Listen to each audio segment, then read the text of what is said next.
जय शिवराय। आज आपण एक्सप्लोर करणार आहोत महाशेज घाटाच्या परिसरात वसलेला महाराष्ट्रातील सर्वात डिफिकल्ट किल्ला, जिथे प्रत्येक पाऊल विचार करूनच टाकावे लागते। कारण दाट जंगलातून सुरू होणारा प्रवास व कातरकड्यात कोरलेल्या अरुंद पायऱ्या आणि एका बाजूला प्रचंड खोल दरी असा हा मोरोशीचा भैरवगड। या किल्ल्याचं नाव आपण तर ऐकूनच असाल, पण या किल्ल्यावर जाण्यासाठी लागणारी कसरत आणि धाडस आपणास पहिल्यांदाच पाहायला मिळणार आहे। भैरवगडाची खरी ओळख सुरू होते त्याच्या उभ्या कातरकड्यापासून। इथे फक्त हिंमत पुरेशी नसते, तर ट्रेकिंगसाठी लागणारे इक्विपमेंट आणि अनुभवी मार्गदर्शकाची साथ आवश्यक असते। म्हणूनच हा किल्ला ट्रेकिंगसाठी महाराष्ट्रातील सर्वात अवघड किल्ला मानला जातो।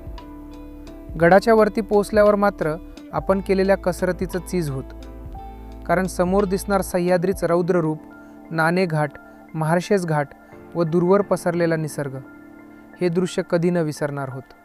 धन्यवाद।